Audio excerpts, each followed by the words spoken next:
Hey guys, back for another One Piece chapter. This one is gonna hopefully go a lot quicker than usual. I don't have a lot of time today. I don't even know if I'm gonna be able to get this video out this week because I'm really busy. I'm on vacation this next week, so we'll see if I can get this out. So this will hopefully be a lot quicker than usual, but oh my gosh, what a week though. There's so much to talk about this week, but I'll try and keep it simple this week. Like I said about a month ago concerning this cover story, I didn't figure too much would happen with like the whole Germa and Caesar part of the cover story. Once, of course, you know, Kuzan and the Blackbeard pirate showed up and took pudding and all that. That was a big deal that I was like, oh my goodness, this cover story is doing something. But now that part has practically been wrapped up because we know where Pudding and Van Augur are at this point in time, so we're not even going to see that part anymore. So we're finally back to the Germa and Caesar part, and we'll see what happens. I don't know what else is going to happen besides Caesar and Judge teaming up in some sort of way, in some sort of wacky way, but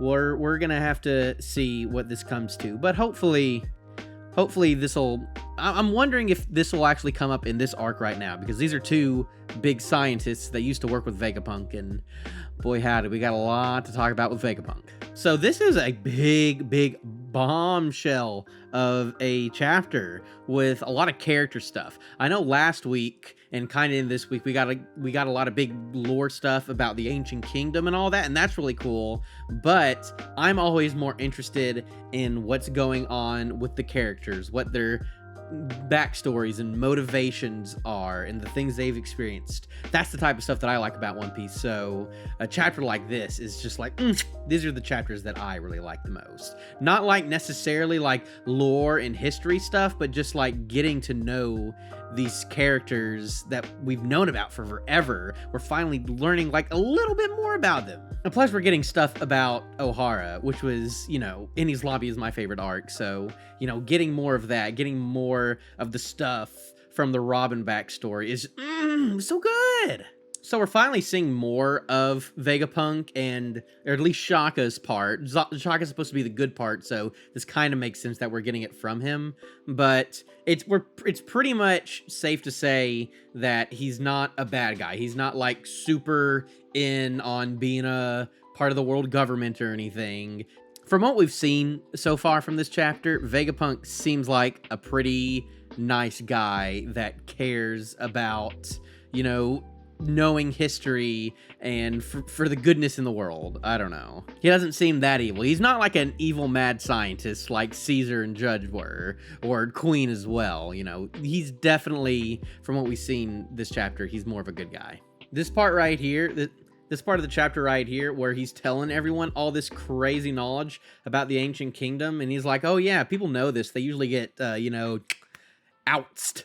And then they're just like, why did you tell us? Why did you tell us then? Excuse me, I don't want to know this stuff. It's gonna get us in trouble. As if you aren't already Yonko commanders and, you know, are on the... You have a bounty! What do you mean? Whoa, no! The government's after you? It's not like you have, like, some of the biggest bounties in One Piece right now. Come on, guys. But this reminds me a lot of back in the day in Whiskey Peak, when it was revealed that Mr. Zero was actually Crocodile, and then when some of the people in Baroque Works found out about that, they were on Crocodile's hit list. And then once they found out, you know, Nami was really mad at Vivi for telling them that, because, you know, now we're dragged into this. So parallels. I like these parallels. A lot of this in this chapter is kind of stuff that we could have inferred, especially after the last chapter, that the people from Ohara figured out about this ancient but also advanced place, and then the 20 nations that would become the world government took them down, and then they erased all their history because they didn't want to know about the stuff going on. Why is that the case? We still don't know that specific thing, but I'm sure it has to do with M for something. But we kind of inferred a lot of all this stuff, but they're kind of confirming it all in this stuff right here. The will of Ohara lives on. Chills. Chills. This is one of those good chapters that gives you chills. Good chapters. I love good chapters where they make me feel things.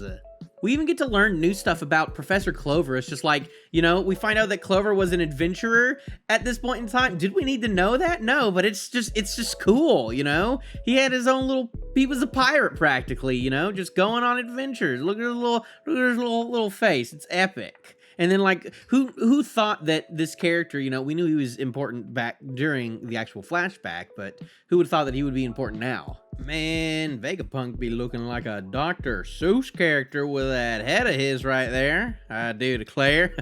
This panel right here with the books was crazy. At the lake at the center of the island had been filled with all the books. That's what they were doing in their last moments, you know, of their entire island being destroyed. All they were thinking of were just like, oh my goodness, don't worry about ourselves, just make sure that we somehow save all of these books. So I don't even know where to start on this, because there's so much to talk about with this part of this backstory. Because oh my goodness, for one, we see Vegapunk for the first time. There he is. Look at that head of his. That is crazy looking. I think this is what most people had in mind when they thought that they were going to see Vegapunk. Maybe someone with like a little bit bigger legs, you know, maybe someone who wasn't skipping leg day and whatnot, but this kind of makes sense. Nobody really expected a couple weeks ago when Lilith walked out of the robot for Vegapunk to be like this young, beautiful woman. You know, everyone was freaking out during that chapter, myself included. But this makes more sense. And it looks a lot more like what the silhouette back in Punk Hazard looked like, because we knew all the way back in Punk Hazard that he had a big old head. Did we know it was going to be this big? No, but that makes a lot of sense. He's got a lot of brain up in there, I'm assuming. Which also says that he's not completely a fraud like a lot of people have been saying. A lot of people have been saying that, you know, because he got all of this technology from the Ancient Kingdom, that he doesn't know nothing. He just kind of learned from all that. But I feel like we can see by his big old brain that he was always pretty smart regardless. But also looks like he's not immortal or nothing. So I don't know. I was kind of wrong on that. And he's not a brain in a jar either. Well, we'll get to that. I haven't even mentioned Gosh Darn Dragon over here. I guess we did learn a couple weeks ago that they somehow knew each other, but now we're kind of getting to know their relationship a little more. I don't know if I mentioned this back a couple chapters ago, but my idea was that he could not be a revolutionary because he needed the money. The reason he's a Marine is because I need the funds to do stuff, and your little revolutionary army, it's not going to give me the money to be able to do all my research, Dragon. So I am going to, you know, get in cahoots with the world government at the moment, because that's where the cash is at. That's where the money's at. That's where my actual inventions and research, that's how it's gonna go, not with the revolutionary things. But we can kind of tell from this chapter that he probably sides with and agrees with the revolutionary army a lot more. I like this panel right here too, because every single one of the Straw Hats has their own takeaway from all the information that was given it to them. You know, Nami, you know, is caring more about Dragon because he's Luffy's dad. Usopp hears about the stuff going on in Elbaf. Robin is obviously most invested in Professor Clover's. Sanji over here, this is the first time that I guess he never even knew that Ivankov was part of the revolutionaries. It's kind of crazy to think, but I guess he never knew. That's probably the first time he's even heard about him in forever. And then Frankie finally asked the question, like, why did you modify Kuma? And, you know, why did Kuma help us back in the day? These are the questions that we really all want to know right now. And Frankie's even asking them. So Oda, you better tell us. So we see right here that we have giants from Elbaf picking up and taking all of the books from Ohara. And they seem to know the value of these books. We finally have a reason to go to Elbaf now. Even Usopp was like, Elbaf, interesting. So I'm wondering how this is going to roll into, hopefully, our eventual Elbaf arc. Because, you know, we're waiting for it. We're really waiting for it. But so far, we haven't found an actual reason for the crew to go to Elbaf. either by just circumstance, but I feel like Elbaf isn't a place that they're just gonna accidentally show up at. It's got to be a place where they're being told to go there. So if this is a reason somehow of there being giants that care about this ancient history, then that's finally a reason for us to go to Elbaf. So here's the thing. We do find out here that Jaguar D. Saul is indeed alive and was not killed by Kuzan during the Ohara incident. Now, there's not a lot of deaths that happen in One Piece, but I thought this is one that would stick. I feel like all of us kind of assumed that Saul was dead and died during that whole incident because, you know, Robin was the lone survivor. That was her whole shtick.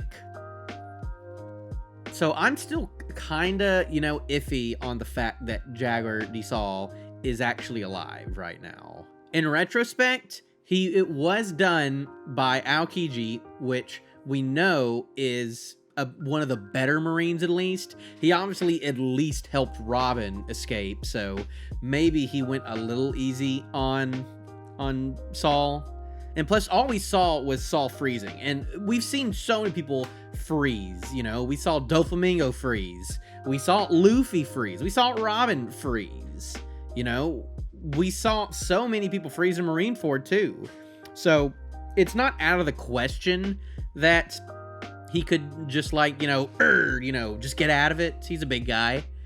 How many people have just, like, stayed frozen afterwards? We saw some innocent villagers back on Cacao Island in the cover story get frozen. Are those people just dead? Is Kuzan just killing innocents still? Or is he a little kinder than we think he is, and that whenever people freeze, they usually get unfrozen eventually? So there's plausible deniability on why Saul could be alive right now. I'm not a huge fan of it, but we get these panels of Robin crying and being happy. And, you know, I'm not gonna be sad about Robin being happy. What kind of person would I be? So I guess if Robin's happy, then I'll be happy too. She even says thank you to Vegapunk. Oh, man. Heartstrings, tugging at the heartstrings. I like it when One Piece tugs at the heartstrings. All right, so at the end, Chaka actually says, there's something I want to show you, which finally shows that something's happening. We finally know that at least someone has a motivation to do something besides just dump exposition right now. Or maybe this will lead to more exposition, but Chaka wants to do something with the Straw Hats, which is more than what we've technically gotten in this arc so far, because so far the Straw Hats have kind of just been going with the flow right now with no particular plan but just to explore and have fun. I liked it when Luffy said Robonosuke. That's really good. I don't know what it's going to say in the Viz translation, but in this translation he said Robonosuke, and I thought that was funny. Now, I could not tell you what the heck is going on with all of this. Like, how he bent space-time or something and is somehow morphing through this object. I guess we saw them walk through a wall last chapter, so I'm sure this has to do with it somehow, some way. I don't know. I guess another Egghead to Punk Hazard parallel, you know, just how they found Kinemon as half a person. They find Vegapunk as half a person over here too. So, loving them parallels. I mean, there's more than parallels. They were literally talking about Punk Hazard earlier in the chapter, but here I go talking. So, we end the chapter actually seeing the for realsies, Dr. Vegapunk right here. And, yep, that's him. That's him, all right. I don't know how I feel. I mean, yeah, he's a wacky looking scientist, you know. As much as everyone would like him just to be what Shaka looks like, you know, be a really cool looking guy, you know, being a wacky looking, funny looking guy, you know, is what One Piece is about. But here's the deal. What's up with his head? Because we saw earlier in the chapter that in the flashback, he has this gigantic brain. And now, in the present, he does not have that giant brain anymore. In fact, it looks like he has straight up cut it off. And now he's got like an apple. He's got a straight up piece of wood growing through it right now. And from what we saw, like in this last big panel, he's acting really goofy. He's acting very silly. A lot sillier than he was back in the flashback earlier. I'm thinking that this has to do with him splitting himself up into 6 different satellites. I think that during this process, he somehow physically took out much of his brain and put it into all of these other Vegapunks. I think he literally has parts of that giant brain in all 6 of the Vegapunks that we saw, which is so weird. But doing that has obviously made him probably less smart. So even though this is the original, he's probably not going to do nothing super smart or crazy. Maybe I'm wrong, but I don't think that he's the same guy that we saw back, 22 years ago. We finally met all 7 of the Vegapunks. We've met the original and the 6 satellites. And this Vegapunk's just kind of just like doing weird stuff on his own. He's in the junkyard right now. Like, shouldn't the other Vegapunks be worried or anything about that? Like, I don't know. I'm sure this also delves into the conversation between Shaka and Dragon about him saying that I'm probably not gonna live much longer. Like, he seems pretty old and senile right now, so this could be like, Vegapunk on his last legs right now. Him deciding, I'm just going to give my brain to these 6 other people and hopefully let them live on, and myself, I've had my time. So he's not technically a brain in a jar, but he cut his brain up and put him into 6 jars, I guess. I don't know, man. This was a really enjoyable chapter, though. We got to learn a lot of stuff about the Ancient Kingdom. We got to learn more stuff about Ohara. We got to learn stuff about Vegapunk. We got to learn stuff about Dragon. We got to learn even a little bit of stuff about Robin, too. You don't get chapters like this all the time, Doesn't have to be like big, awesome punches all the time. I like those.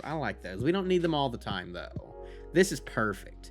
Ugh, this is the stuff that we've been waiting for forever. It feels like a load off, honestly, waiting so long to get a lot of these answers.